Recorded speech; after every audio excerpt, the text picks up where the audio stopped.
Just welcome everybody to our Facebook Live. We are diving into the juicy topic of group therapy intensives. And I know this is a topic that people want to talk about all the time.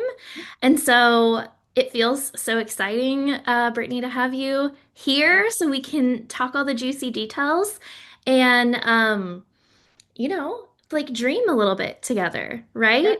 I love it. So, yay. Tell us, I'm sure people are still trying to find and get settled, but let's just start and tell people who you are and the work you do. Yeah, of course.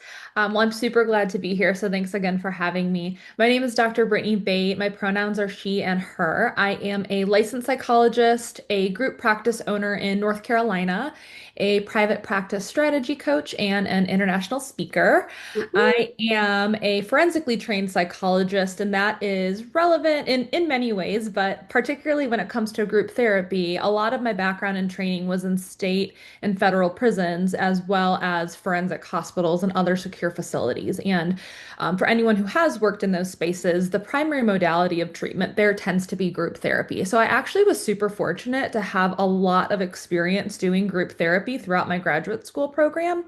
And Mhm. then continued into my postdoctoral experience in private practice. And then I continued it into my own private practice. So I've been doing groups for many, many, many years, including in private practice for the last 7 years. And my practice specifically has ran about 35 groups in the last just under 5 years. So love group Wow. therapy, very, very passionate about it, excited about offering it, and excited about talking about it. Yay. And I know this because this is how we connected. You teach on groups and support therapists to bring groups into their private practice, right? Yes, I see a lot of questions in Facebook groups and on listservs about group therapy and primarily about how to fill those seats, kind of mostly, but also about informed consent and payment and how many sessions and all of that. So I do every now and then a Q&A session on it. I'm working on getting that as an on-demand, and I also do a create, market, and implement your therapy group 4-week program, and the next one's actually coming up next week with a few spots left. So if anyone is interested in that after hearing this, please do let me know. There's a couple spots left.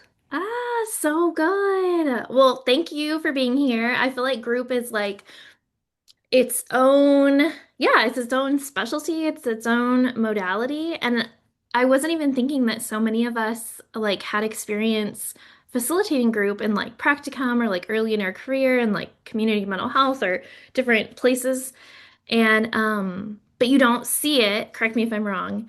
I don't think we see it as much in the private practice space, which Mhm. is honestly a bummer because there's something really, really powerful about having a healing experience in a community setting, not just one-on-one.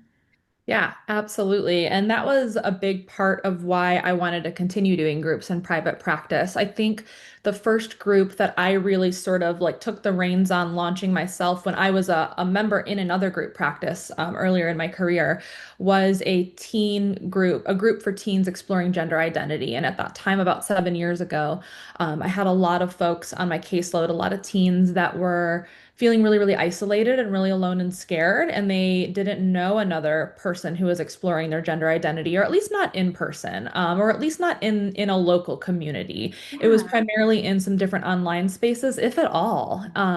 So from there, I just sort of saw this need on my caseload and I came up with this idea and I created a flyer and I started spreading it around, reaching out to my colleagues, telling the people on my caseload about it and their parents and seeing if it's something that they'd be interested in. And that's sort of how my very, very first private practice group came about.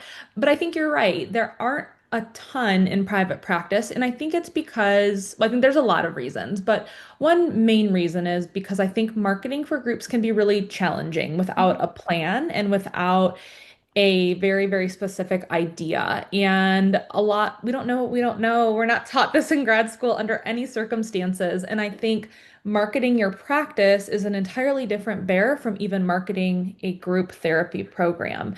And I think that's what happens. People post about it once or twice and then they don't get the interest and then they become frustrated, rightfully so, and then just kind of put the idea on the back burner. And it's Yeah. not for lack of great ideas or lack of excitement, but I do think it's hard to get the people in the seats sometimes. Yes. Oh my gosh. Okay, so I'm sure that there's people listening who've had that exact experience that you're describing where they're like, I think this could be a really cool group or group intensive, and then feel really discouraged when you don't have like a flood of interest right away. But it sounds like there's a little bit of strategy about how to set it up and perhaps a longer like runway, thinking like airplanes, like giving ourselves a lot more space to welcome people into the group possibility. Yes, what I have found at our practice is people, and I've learned this kind of through other coaching programs, that people need to see something 7 times before it really sticks that it exists for them. So I really say that we need to be marketing our group 8 weeks out from the start date. Hmm. And we need to be marketing consistently every single week and across different spaces. So, therapist Facebook groups, therapist listservs, on our own practice social media if we have it, in our practice newsletter if we have it, Hmm. creating those flyers and either dropping them off to our community referral partners or sending virtual copies of them, PDFs that hopefully Yeah. they can pass along. And we have to do it consistently and we have to really cast our net wide because there's probably a lot of people that could really benefit from your group, but they can't benefit if they don't know it exists. And the way that the wacky, Facebook algorithm can be at times, you just don't see it. So what I Yeah. see a lot of my colleagues do is they'll drop their amazing idea in a Facebook group once or twice, and then I never see it again. And I don't know if it's because they're not posting it again or if the algorithm just is such that I'm not seeing it. But if I only see it once or twice, it makes it hard for me to remember that it exists and to be able to pass it along, even when I want to pass it along. If I can't find Yeah. it, then I can't do it. So we really have to be sharing with consistency and with a plan. Yeah, yeah. Oh my gosh.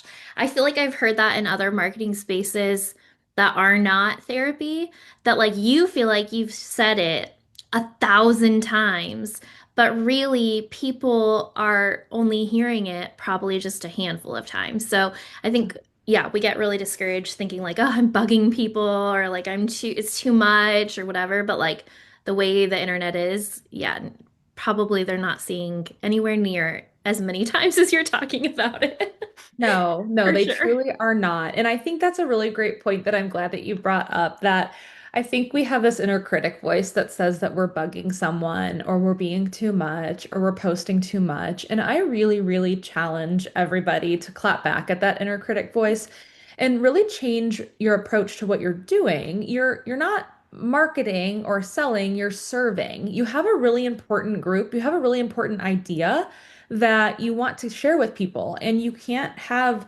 people have a group experience and get what they really need if we can't get a group together. And Hmm. so you are serving, you're not selling. And while, yes, there is the business of therapy, you are trying to offer a really needed service. And so if someone has something to say about it, about how often you're posting or whatever, I mean, they can truly scroll by. That's an option for them. Right. They Or can hit they snooze or cannot click whatever. on it. Yes, they can do whatever they need to do. Snooze me, that's fine. But Yeah. I think, those voices, although they can feel really loud, they really are the minority. And the majority of people are really excited to see what you're offering and to support you and to hopefully be able to pass it along to clients whom it would benefit. Yes. Okay. So especially in like our current climate where there's so much isolation, like so much desire for connection, whether in person or online, like I think now more than ever, group experiences are really, really valuable. And I love that. I love that idea. Can we get specific? This just like popped in my head, and let me see. Folks who are tuning in, if you have specific questions, feel free to drop them in there. Let us know that you are watching. Um, so I want to talk about the difference between like group therapy and like a group therapy intensive because we were even kind of talking about this. Obviously, like intensives, it's not like there's a manual or some sort of dictionary where you hit a certain number of minutes and it's like ding ding ding, you're now in intensive territory. Um, but I feel like we can still get an idea of like defining it. So let me say what's in my brain, and then tell me if this lines up for you, and your experiences with group. So I did a therapy group, like I was a participant or a client in a group some years ago, and it was for folks who'd experienced like spiritual abuse, religious trauma, all that kind of stuff. So it was DBT skill focused, and there was also some like narrative type stuff where you're like sharing about your experiences. Very cool to hear other people say things that I was like, "Oh my gosh, I relate to that," or "I would have never said it that way," or whatever, like just that thing of being together, like in group. So, I think that group therapy was more like that, where like we met once a week for like 6 to 8 weeks for, I don't remember if it was like 90 minutes or like 2 hours, but it was like a set time frame over whatever, 2 months.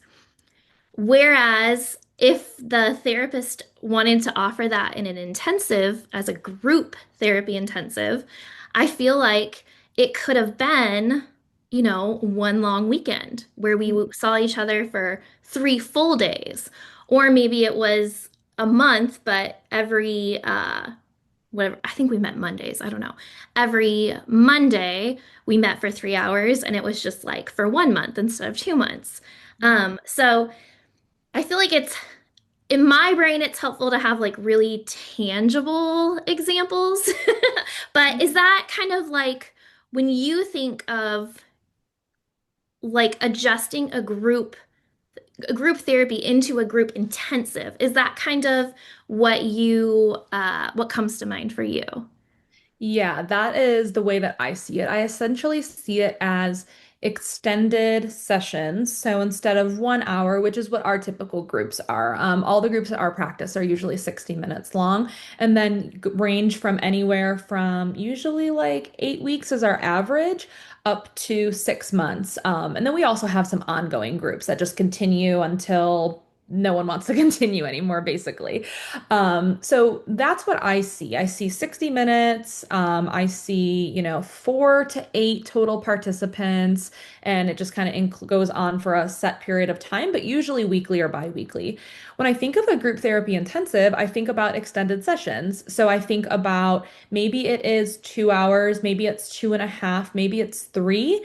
And maybe it is for a weekend, or maybe it is for the first Monday of the month for 3 months. Or maybe it is Monday, Tuesday, Wednesday from 9 to 12, and then we are done with it. And a smaller amount of people so you can really, really dig in. We still want to have a good amount of people because I think part of the beauty of group work is that diversity of experiences and of opinions and thoughts and skills and all of that. And the group dynamics can be healing in and of themselves. So we still want to have, I would say, at least 4 people, but I think maybe not 10 necessarily. I think that 4 is probably a great number for an intensive. Maybe 5 is ideal. And I'm sure you could go up to 6, 7, or 8 if you want, but I probably would cap it there for an intensive. So Yeah, yeah. Unless you had like a co-facilitator or yeah. something, then maybe that like stretching to 8 or 10 might feel within reach. But that's kind of fun too if you have,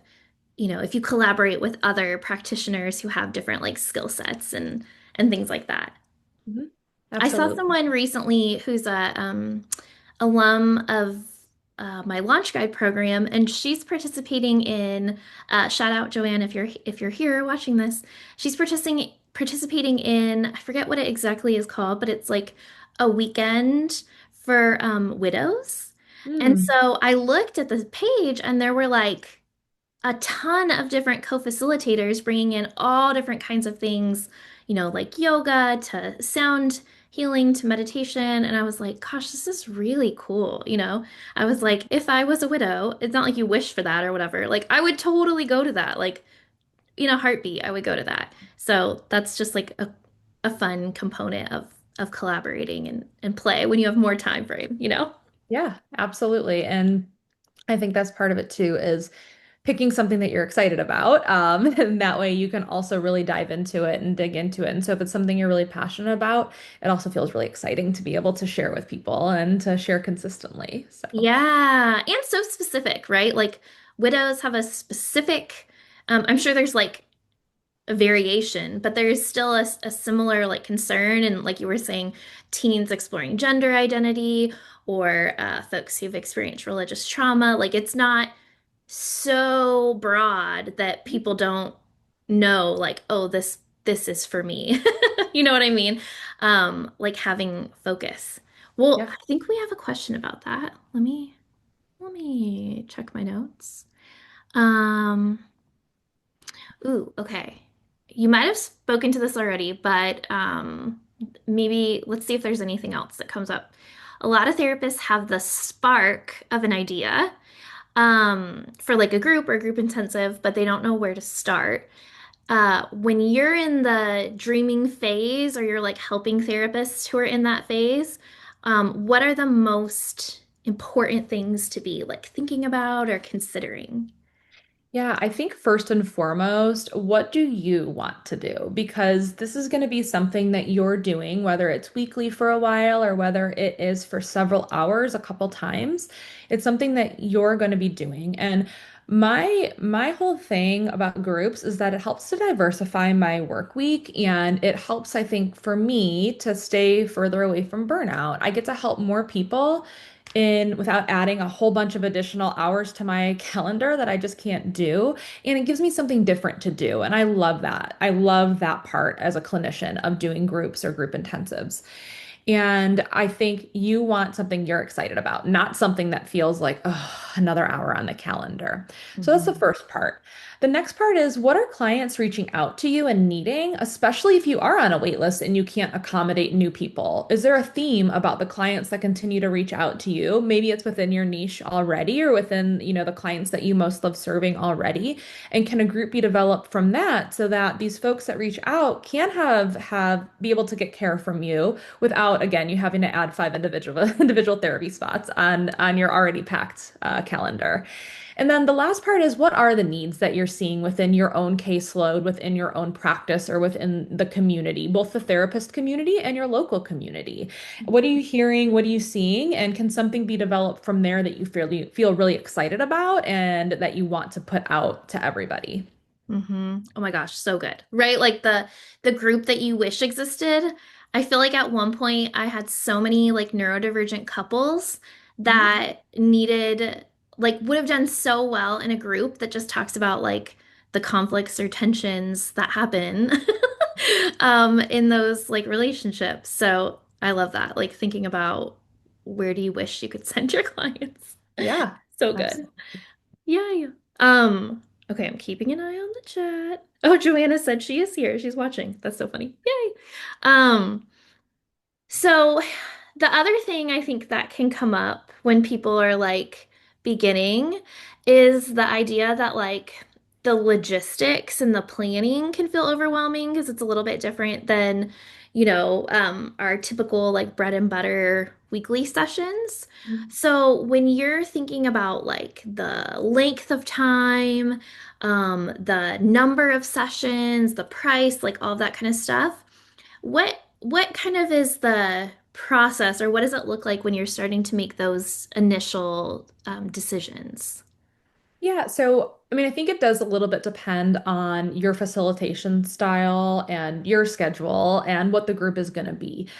For me and for our practice, for regular group therapy, 60 minutes feels pretty good for us. And that also helps us to figure out pricing too. So when we're talking about pricing, what we want to do is look at what is the cost of one therapy hour or one intensive hour, and then we divide that by three or four. And I think that's a really good starting place per person per session for pricing. pricing. Mhm. And it just makes sense financially. It makes sense in general. So we are a private pay practice. My therapy hour is 220 per hour. So what I charge is 65 per session for a group. That lets me have three people plus one sliding scale spot. That's a really, really important value at our practice to be able to infuse sliding scale spots into every caseload in every group.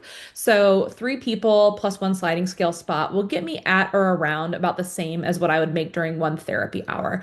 Anything above and beyond that is additional, and I love that. And we can help more people, but I want to make sure that myself or the clinicians who are leading groups are making at or above what they would be making if they had that spot as an individual therapy spot. With an intensive, my intensive pricing is about 300 per hour, and I usually do intensives in 3 or 4 hour blocks. So, figure about 100 per hour if it's three people-ish in a group intensive. And if it's a 2 or 3 hour group intensive, then it's going to be 200 or 300 per person for that group intensive, just depending on how many hours it is. And it's ultimately going to come out to the same price and maybe even less for them than if they were doing a group therapy thing that went 10 sessions or 12 sessions at 65. If they're doing 2 3 hour chunks at, 300 per thing, that's 600 versus 650. And they Right. knock it out in, 6 hours, 2 days, as opposed to 10 weeks that they're blocking off their calendar. Right, right. Which for some clients, they might be like, no, I prefer the 10 weeks, like slow and steady. And other people are like, no, I like, let's do it.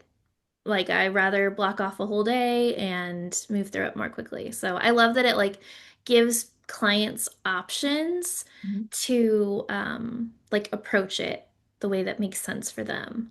Yeah. And then I imagine if you, which I think this actually might be the next question, so this is pretty cool. I was gonna say, I imagine if you incorporate like a intake with people, or like if you use something like the intensive client workbook, like that could also be included in if it's like a packaged price.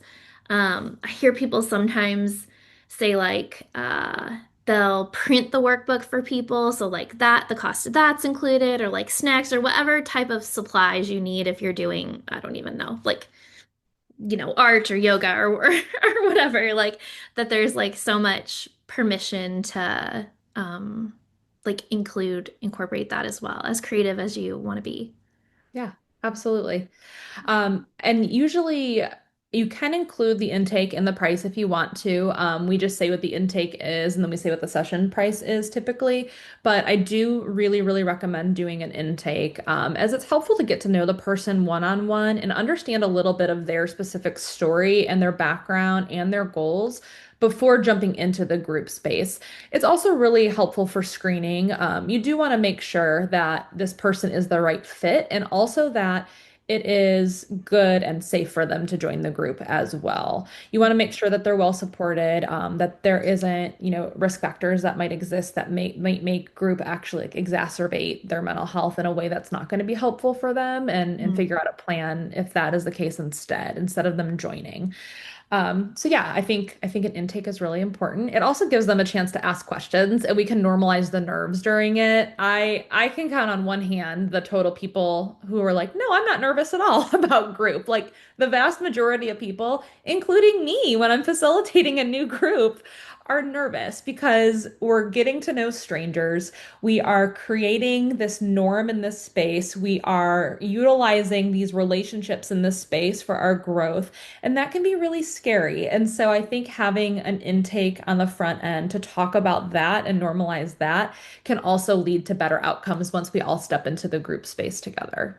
Oh my gosh, I love that. So, so good. Two things popped in my mind. One is, could you give us an example? I'm sure it totally depends on the type of group you're leading, right? But could Mhm. you give us an example of something that someone might say in an intake that might make you think, maybe not group right now? Um, yeah. And then I have something else, but I won't say it all at once. Yeah, I think if someone is having really, really persistent suicidal ideation, and does not have individual support or does not have a really solid plan for outside of session, Yeah. I'm not sure that I would want them to jump into a group right away without that in other support. I would rather them get additional support because group can be a lot, and it does depend on the group as well, but group can be a lot. A lot of things can be brought up in group, which is kind of the point, and we might not have the exact time to wrap it all up together for every person who's there. And so I want to make sure that they are supported and really well resourced outside of group if that is going to be the case. And I have had plenty of folks that do have persistent suicidal ideation, who are even stepping down from a higher level of care. So perhaps they've had a recent suicide attempt that are perfectly good fits for the group. It's just person to person and it kind of depends. I want to make sure that above all else, they're going to be safe and well resourced outside of the group period because group can get intense. And again, Yeah. that's to some degree the point, to be able to really bring up these things and work through it together that we might not otherwise do in an individual space. Yeah. Oh, I love that. When I had that group experience recently, I feel like one of the things she asked was, what do you think it will be like for you to hear other people share their stories with you about, whatever, religious harm? And it was helpful to like pre-envision it a little bit and like kind of prepare, like, oh yeah, because sometimes I think people sign up for group and they're like, this is gonna be great, da da da. But you're not like all the way prepared for what it like is literally going to be. So I love that idea and the idea of like having their own individual support if that is, if that's helpful and safety planning and all that kind of stuff. So cool. Absolutely. Cool. Okay, let me check. I think we have some questions coming in. Are we able to do this all virtually? Yes, all of my groups at my practice at this time and over the last nearly 5 years have been virtual. That's what works for us. Our practice was historically a primarily telehealth practice. We do have one in-office space now, but it's not a space that can accommodate groups at this time. It probably could accommodate a group intensive because it is a big room, but not so big that I think we could have like 6 people, but I think we could have 4 people in there plus facilitator. But yes, absolutely, you can do virtual. The way that I do it is I host it via Zoom, the HIPAA compliant Zoom. I send the Zoom link out and I schedule emails as reminders for all group members. But I have them also scheduled in my EHR, which happens to be Simple Practice. So they get reminders there too. Payment is taken there, and all my note taking is done there. But the actual platform I use is Zoom. You could also use Google Meets. I just prefer Zoom because I'm a creature of habit, and that's what I've always done. Same, same. Love that. Okay. Awesome. Let's see. Laura says, my practice does a 5-day group intensive once a month, usually with 4 to 6 people. They stay together at a lodge. That sounds nice. That's cool. She said, I'm thinking about doing another option that's like once a week for several weeks, that has a similar curriculum after hearing you talk about your group. So Yeah. that's Yeah, I awesome. think that sounds great. And I love the idea of also repurposing things into different offerings. If you already have the structure and if you have a passion for it, it is so great to be able to offer these different things for people where it might benefit. I recently did a adult ADHD affirming group, and I created a little workbook and I gave it to my group members. It was an 8-week group, and it kind of gave guidance for each session and reflection questions and resources that we then kind of utilized in the next group session. And I was thinking, like, how cool would that be to be able to do maybe 2 4-hour sessions, or Yes. break it into 3 3-hour sessions or something like that. And I think that could be really beneficial for some people, whereas other people are going to be like, no, there's no universe where I am sitting on this call for 3 hours or sitting in this room for 3 hours. And so I'm happy to do the 8-week group if that's the case. But if people really need to just kind of get it done, get it in, I'm happy to do it over a weekend for people too, so that they can walk away from that weekend with those kind of breakthroughs and resources and reflections. Yes. Oh my gosh. I feel like right now people are really wanting like more like tangible takeaways more quickly. We're all very busy. There's so much noise, there's so much going on. that like if I'm gonna sit and invest my time, I want to get it all and then go forward. So that Yeah. makes so much sense. And and then if someone's like, I really want an intensive, but the price point for the one-on-one intensive is like just not within reach right now, they could still have the intensive experience, but like do it as a group, right? With Yeah. like other folks. And I love that you plan it so that, the three spots are fully paid and then you have a sliding scale option. That's so, so smart. And then if people join more than that, like your income just grows, really. Yeah, So absolutely. brilliant. Okay, Christina says, I'd love to hear your thoughts on group intensives and length of time per session as it relates to folks with significant child trauma histories. I Mm. find individual sessions that are a bit longer, like 1.5 hours, work really well for this population. What do you think about a group context?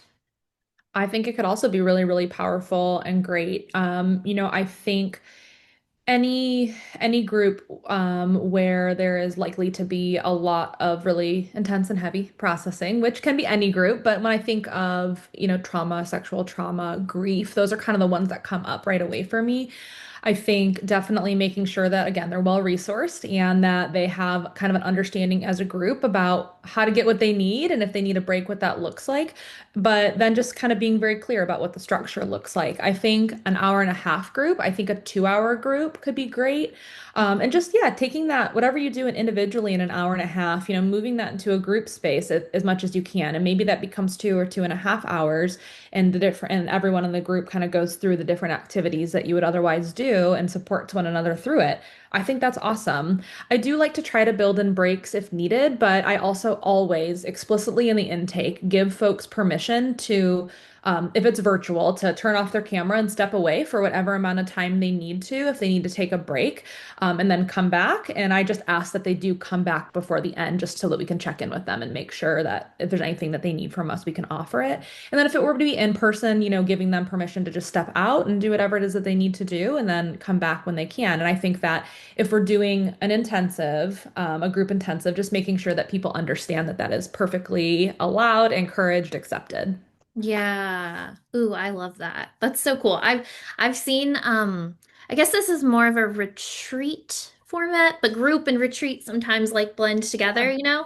that there's sessions that are like more teaching or like psychoed, and then maybe some group therapy as we would think of it, and then maybe there's a moments where they have one-on-one and then come back to the group. So I think that can be really fun to imagine too. Yeah. Um, if you if for populations like that who may need really intentional one-on-one care. Although if they have their primary therapist, Yeah, that's kind of taken care of, and then they absolutely. can take what they got from the group and go back and process it with their primary support. So, Yeah. Yep. so cool. Okay, one more question I see. Once you complete the intake, how do you handle when they're not a good fit? So I would think it has not happened often, and the times it has, we typically talk about it during the intake. So if it comes up and I feel pretty strongly that it might not be a good fit, I typically pivot in the intake at that time and talk with them about kind of what I'm hearing and what some of my concerns might be, and give them some options on what our next steps could be. And maybe those options look like me helping get them connected to additional resources, whether that's an individual therapist, whether that is a higher level of care, if that is something that it seems like they need, whether that is just additional like resources, other spaces for them to be able to access, whatever it is. And then, kind of talking about how that feedback felt and what their thoughts are. And every time, again, it's been limited, but the times that that has been the case, it's been really well received, and they've been very grateful for the additional resources. And I think really meeting with me was just sort of the first step on the next part of their journey. And it was really just kind of me helping them get to their next step. And group was not their next step at that time. Something else was. And then just letting them know, that I'm happy to let them know when we're running this group again. And I would welcome a conversation at that time if it felt like a better fit at that time. And yeah, they were really, really receptive to that. That makes so much sense. Ah, I love it. So, so good. Um, Ooh, okay, here's another question, and I know I have a few more for you too. So let's do this one and then we'll hop back in. If someone steps away, do you have a way of like welcoming them back or getting them back up to date on what happened? Like if they stepped out of the group to take care of themselves, or do they just kind of slip back in and, you know, merge back into the freeway?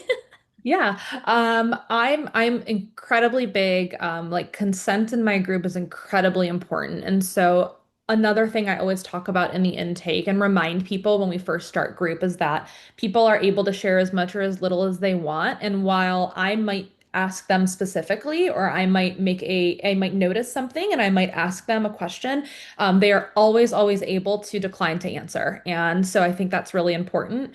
If someone joins back, I would probably say, hey, we noticed you stepped away. I'm curious if you'd like to share anything about what led you to step away or how you're doing. And if not, that's okay too. And then they can share or they cannot. And that's just sort of where we leave it at. And that's what I like to do. And yeah, that's what has worked for us. It's so nice to like notice and then give permission. Yep. Because if they don't want to, that's yeah, that's totally fine. And if they do, that's great too. So Yeah. I also typically, this is like related sort of, but I just wanted to say it. I typically ask that people do remain on camera for our virtual group so that we can get the nuances of just being able to see each other kind of in person, but on camera. But if someone can't for whatever reason that day, they're 100% allowed. And they usually just type it in the chat and say, hey, I'm not having the best day today, or I'm not feeling super well. I want to be here and listen, but I'm probably not going to participate. And that is totally fine. I invite that and I allow that and I encourage that. And that is fine. Or sometimes they participate in the chat only, and that's also okay. yeah. And I think it's just, usually we have a mixture of folks that share a little bit more, maybe folks who share a little bit less. And then, my job as a facilitator trying to kind of see if I can bring other people in when they're willing and able. And sometimes they're not willing or able, and that's totally okay too. Yeah. Oh, I love that. It's so good. Okay. Let's see if there's anything else that we had intended to talk about. Um, how about this one? Groups can be incredibly powerful and tricky to facilitate sometimes. How do you hold space for individual needs while still creating like that strong, connected group vibe? Yeah. So I do think a big part of it is having that intake and being able to really, as much as we can during an intake, get to know somebody. But I also think that it's the group's job to work with one another to create that cohesive vibe. So the therapist's job is to model what that looks like, to reflect and to help make those connections within and among members. But hopefully, group members also begin to do that for themselves. And I've had it be where I really don't have to ultimately say a whole lot once the group has really gotten rolling. And the group members, which it's far more powerful when the group members do it with one another, frankly, will say like, hey, Stephanie, I noticed that you had a bit of a reaction when Brittany said XYZ. I'm wondering if you would share more about that. Or oh, Stephanie, I remember you talking about this, and Brittany, I'm just wondering how that landed with you as I'm thinking about this now. And it's things like that I model and I do, especially more in the beginning, but ultimately, hopefully, the group members are able to do it. And then I think it is our job to not shy away from conflict. If there is conflict, or if there is a situation where a person feels a type of way about something someone else said, that we bring that up. We don't hide from it because we want to teach assertive communication skills. We want to teach naming our emotions. We want to teach letting someone know how they've impacted us in a way that hopefully they can receive well, and that's helpful for them and for you. And then ideally, they're able to do that amongst themselves later in the group too, without as much guidance from me. Oh, I love it. So good. Okay. Let me see. There's more things. Oh, this is a good one. How do you manage if a lot starts to happen in the chat while discussion is also happening? You know that can it can be like overwhelm on both Yes. sides. I haven't had that happen too much just because we talk about how to utilize the chat in our group. And a lot of times it is just someone will drop something and then someone will heart it, or whatever that might be. And then we can cycle back to what someone has said. Like sometimes they use it a little bit as a, I have this thought and I want to say it, so I'm going to put it in the chat so that we can come back to it. Yeah. But usually there's not like a whole lot of side combo in the chat just because we talk about that's not typically what the chat's used for. But if it is, I would probably just say like, oh my gosh, we have a whole conversation going on in the chat. Can we turn that conversation here? Would that be okay for the group? And can we just talk about what was talked about in the chat all together and just Yes. utilize it that way? Oh, I love that. I think that brings us to like the uh like how you support the group to like establish kind of like their norms or their like way of being towards each other. I'm sure that could be like a whole other like literally its own training. Yeah. Yeah. Well, I mean, I do think it goes back to modeling kind of what that looks like. But I always, in every group that I start, I talk about any of the group rules that are kind of the established ones that I talk about. So reminding them about privacy and confidentiality, reminding them about having a secure space that they log on from, reminding them about attendance and about consent that, you can always decline to answer if anyone, including myself, asks you a question. But then I asked the group if they have any ideas about what they'd like as to be established for their group norms. And that gives us an opportunity to talk about it.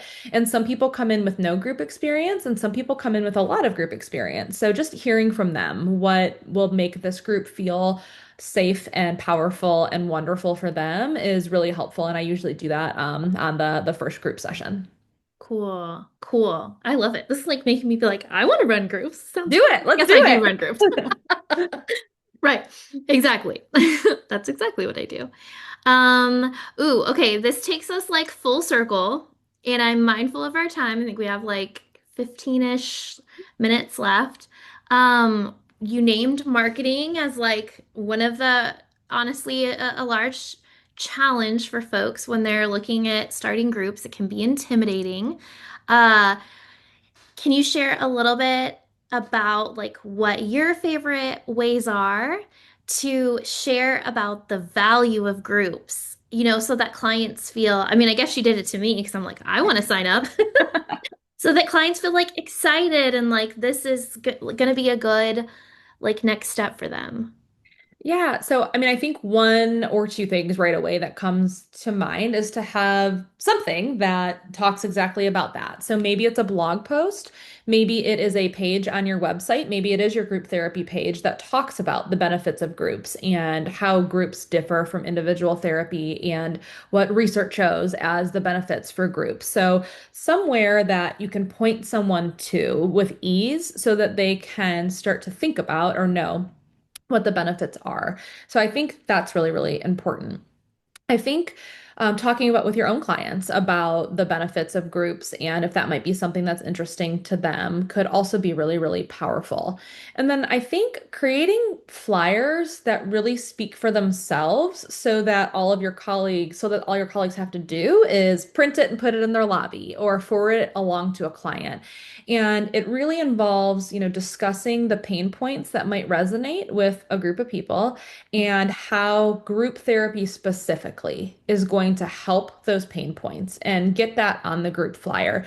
And I think this is another space where, again, we're not taught this stuff. Like, this is not something I ever learned in grad school, but I think this is a space where a lot of folks maybe aren't as successful as they could be in the actual development of the flyer and creating a flyer that can really speak to that ideal group client and can speak for itself so it's not on you only to kind of be sharing about your group directly to the ideal client. You want something that someone can see and say, oh, I want to join that you don't have to say a word about. And I think again, that's a challenge for a lot of people, rightfully so, because we're not taught how to do it. Yeah. And if you're in sessions all the time, like, and someone's waiting to talk to you because they're not totally sure how it's going to work, like, maybe they don't follow through and actually join because there was sort of like that gap in communication. Yeah, absolutely. And then, what I talked about earlier, just when it is time to market, create a plan and stick to it. Market it at least 8 weeks before and market it consistently every week in all those different spaces and in a way that, again, hopefully speaks for itself, whether the flyer is created such that that is the case, whether your description is created so that's the case, or maybe you're sending emails and you link to the blog that says, like, want to learn more about why group therapy could be right for you? Click here. And Yeah. all your colleague has to do is forward it along to a client that might benefit. Yes, yes. I love that. And that it's like, you know, uh, therapists want that, especially when your client is like, I'm really lonely. I don't know anyone else who's dealing with this, da da da. Like it's a godsend to have a group to refer your people to for like even more support. So I love that. Yeah, absolutely. Cool. Um, do we have time for one more question? There's what are your guidelines around attendance? Yes. Um, Ooh, and then there's a question if you're co-facilitating, how you divide or share notes. Mhm. Interesting. Okay. Yeah. Do you have thoughts on either of Um, those? Yeah, so the first one about attendance, our policy is that once you register for a group, you're committing to coming to the entirety of the group the entire time. We do not do drop-in only groups because I think they get a little too difficult to manage with the attendance, and not only for my clinicians' time on their calendar that they are dedicating to be able to have a spot for a paying client. Hmm. It's also the clients that are coming. Our clients get childcare, pet care, leave work early, use PTO, use sick time, don't attend trivia night, don't attend happy hour. They make choices and sacrifices to be at the space that you're offering. And so I think we have a responsibility to protect the time that they are investing in, as well as protecting our time too. So when someone signs up for a group, they are committing to come and to pay for the duration of group. They can either pay in full, and then we give a discount for pay in full for the entire 8 weeks, let's say if it's 8 weeks, or they can pay weekly, but their card on file will be charged regardless of if they show up on that day or not. I have that outlined in our informed consent. I remind them at intake, and that is, a little bit different, I think, than, traditional therapy. But, it's essentially our version of a cancellation policy. When Yeah. they're registering for the group program. They're not registering just for one or two or three. So, Yeah. Yeah. It makes so much sense. It's a whole experience, yeah. not just like a drop in. Yeah. Cool. Okay. Then let's do our final wrap up if that's okay with you. Yeah. I feel like this just opened my brain. So if you're listening and you have more questions or you're just excited and you want to share your idea about, what your group intensive could be like, or if you're already running it, like put it in the chat. We'll still be in the chat even after this like live stream ends. And it's just exciting. I feel the energy. For our final question, could you share just like one simple practical step that someone could take if they're like, I have this idea for a group intensive, but I'm nervous like to dive in. What would you suggest for them? Yeah.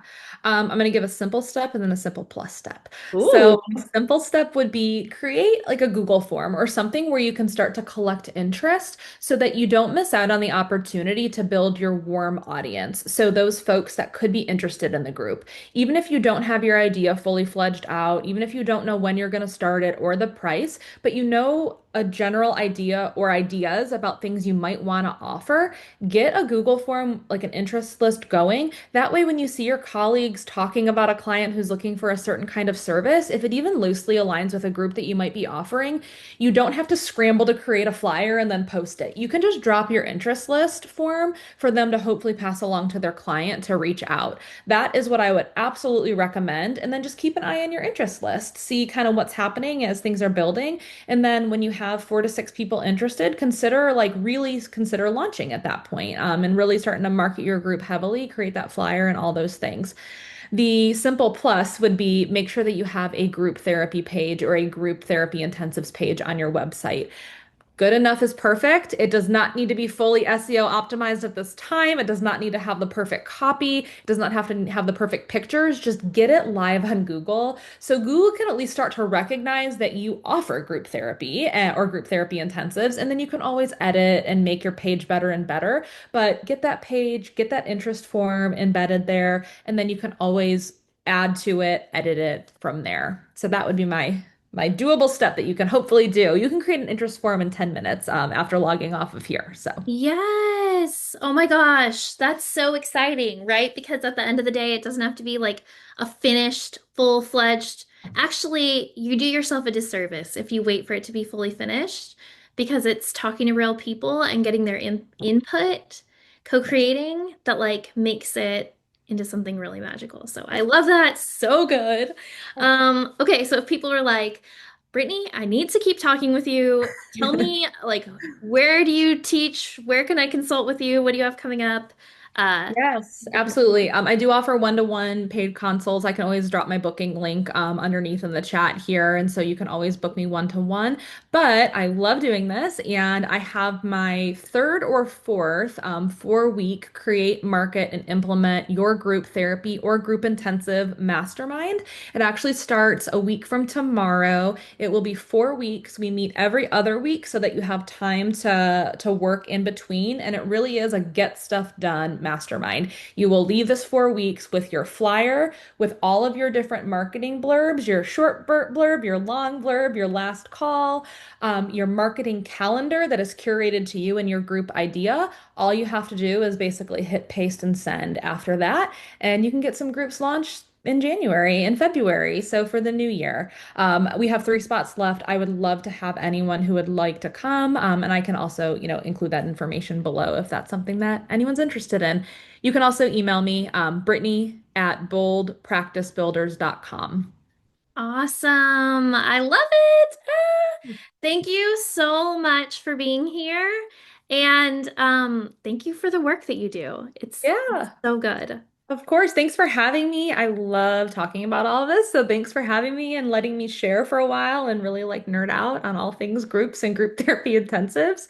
And yeah, happy to connect further with anyone who's interested. Awesome. Thank you. All Thanks, right. everybody. If you're catching this later, don't feel shy. Just put a hashtag replay and ask your question. All Yes, right. please. See ya. Bye. Bye.